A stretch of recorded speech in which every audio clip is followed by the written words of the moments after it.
the cradle of the azure Aegean Sea, where waves whisper secrets of the ancient world, there arose a civilization so vibrant, so enigmatic, that its echoes still resonate through the corridors of time.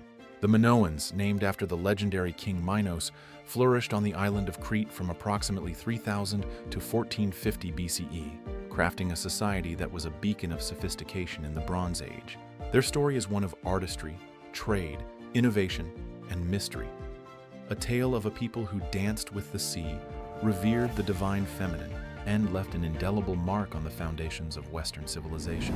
Around 3000 BCE, as the first light of the Bronze Age warmed the fertile valleys of Crete, the Minoans began to coalesce. The island's rugged mountains, lush plains, and strategic position between Europe, Asia, and Africa made it a natural crossroads for trade and culture.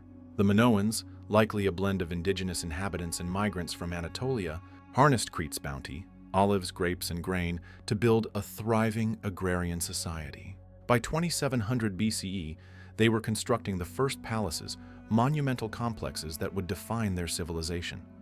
These early Minoans were not merely farmers, but visionaries. They developed a script, Linear A, which remains undeciphered, shrouding their thoughts in mystery. Their pottery, adorned with swirling spirals and marine motifs, reflected a deep connection to the sea. As their population grew, so did their ambition, and by 2000 BCE, the Minoans had entered their golden age, known as the Middle Minoan period. At the zenith of their power, the Minoans built sprawling palaces that were not just residences, but vibrant hubs of administration, religion, and culture. The greatest of these was Knossos, a labyrinthine marvel that could house thousands. Its frescoes, vivid depictions of bull-leaping dolphins and priestesses, revealed a society that celebrated beauty, athleticism, and spirituality. King Minos, the semi-mythical ruler immortalized in Greek legend, stands as the first major figure in our tale. While his historicity is debated, Minos likely represents a dynasty of powerful priest-kings who governed Knossos. In myth, Minos was the son of Zeus and Europa, tasked with maintaining divine order. His palace, with its intricate corridors and storerooms filled with pythoi giant clay jars, was a testament to Minoan engineering. Minos is said to have commanded a formidable navy, making Crete a thalassocracy, a sea empire that dominated the Aegean. His rule, whether real or symbolic, embodied the Minoans' mastery over their world. The Minoans were not a warlike people, at least not in the way of their later neighbors. Their palaces lacked fortifications, suggesting a confidence born of naval supremacy and peaceful trade. They exchanged goods, olive oil, wine, saffron, and ceramics, with Egypt, the Levant, and the Cyclades, spreading their influence far and wide. Their ships, sleek and sturdy, carried not only goods, but ideas, planting seeds of cultural exchange that would bloom in later civilizations. Central to Minoan life was their religion, a vibrant tapestry of rituals honoring nature and the divine. Unlike the patriarchal pantheons of later Greece, the Minoans revered a great goddess, a deity of fertility, nature, and perhaps the sea. Her worship was led by priestesses, who held immense power in this matrifocal society. Our second major figure is the Priestess of the Serpent, a title drawn from a famous faience figurine found at Knossos. This enigmatic woman, with her bare breasts, flounced skirt, and serpents coiled around her arms, symbolized the Minoans' reverence for the sacred feminine. She likely presided over rituals in the palace's sacred courts, where the famous bull-leaping ceremonies took place. These acrobatic displays, depicted in frescoes, were not mere sport, but acts of communion with the divine, blending athleticism with spirituality. The Priestess of the Serpent, as a conduit to the goddess, guided her people through cycles of harvest, storm, and renewal, ensuring Crete's prosperity. Minoan art was a triumph of creativity, and no figure embodies this better than the master artisan of Phaistos, our third major figure.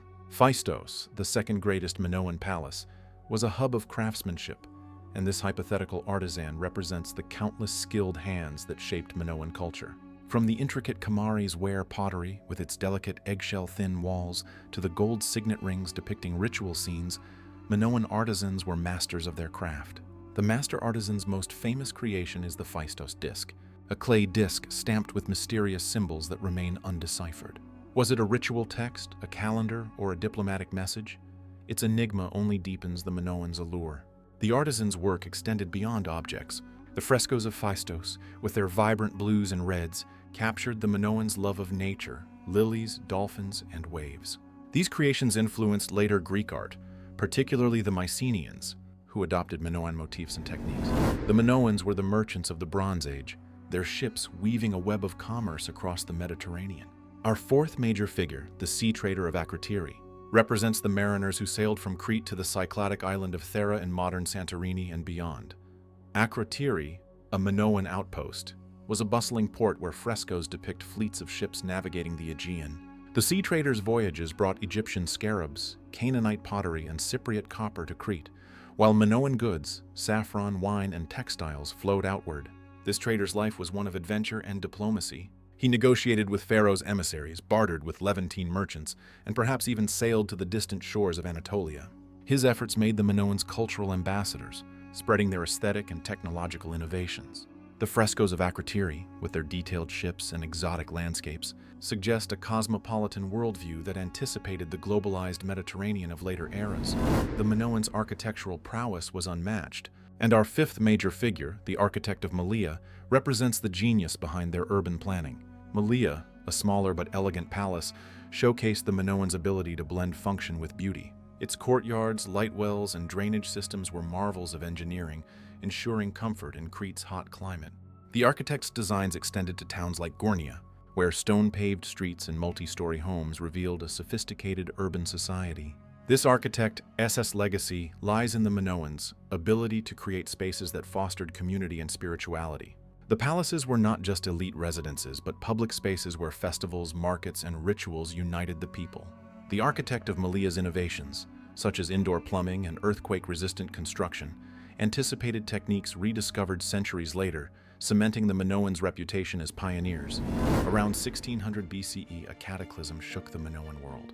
The volcanic eruption of Thera, one of the largest in human history, unleashed tsunamis and ash clouds that devastated Crete's northern coast. Knossos and other palaces were damaged, crops failed, and trade routes faltered. While the Minoans rebuilt, the eruption weakened their resilience, making them vulnerable to external pressures. By 1450 BCE, the Mycenaeans, a warlike people from mainland Greece, began to assert control over Crete. Knossos was occupied, and Linear B, a Mycenaean script, replaced Linear A. The Minoans' distinct identity faded, absorbed into the emerging Greek world. Yet their decline was not an erasure, but a transformation. The Mycenaeans adopted Minoan art, religion, and administration, carrying their legacy forward. The Minoans' influence on the world is profound yet often understated. They were the first European civilization to achieve such complexity, laying the groundwork for Greek culture. Their art inspired the elegance of classical Greek aesthetics. Their maritime prowess foreshadowed the naval empires of Athens and Phoenicia, and their religious practices, with their focus on the divine feminine, echoed in later Greek goddesses like Artemis and Demeter. The myth of the Minotaur and the Labyrinth, born from Minoan bull worship and Knossos' maze-like structure, captivated the Greek imagination and persists in modern storytelling. The Minoans' trade networks fostered cultural exchange, making the Mediterranean a melting pot of ideas. Even their architectural innovations, light wells, drainage systems, and multi-story buildings prefigured urban planning in later civilizations. The Minoans were a people of paradox, peaceful yet powerful, insular yet cosmopolitan, rooted in tradition yet endlessly innovative. They danced with bulls, sailed uncharted seas, and painted their world with colors that still dazzle. Their palaces were not fortresses but open spaces of community and celebration. Their goddess-centered religion honored life and nature, offering a counterpoint to the patriarchal societies that followed. King Minos, the priestess of the serpent, the master artisan of Phaistos, the sea trader of Akrotiri, and the architect of Malea, these figures, whether historical or symbolic, embody the Minoan spirit. They built a civilization that was not just a stepping stone to Greece, but a pinnacle in its own right. Their story, preserved in frescoes, pottery, and ruins, is a testament to human creativity and resilience. As we stand amid the ruins of Knossos, where the wind carries whispers of ancient rituals, we are reminded that the Minoans were not merely a chapter in history, but a song, a melody of beauty, mystery, and ambition that continues to inspire. Their light, though dimmed by time, still shines, illuminating the path from the Bronze Age to the modern world.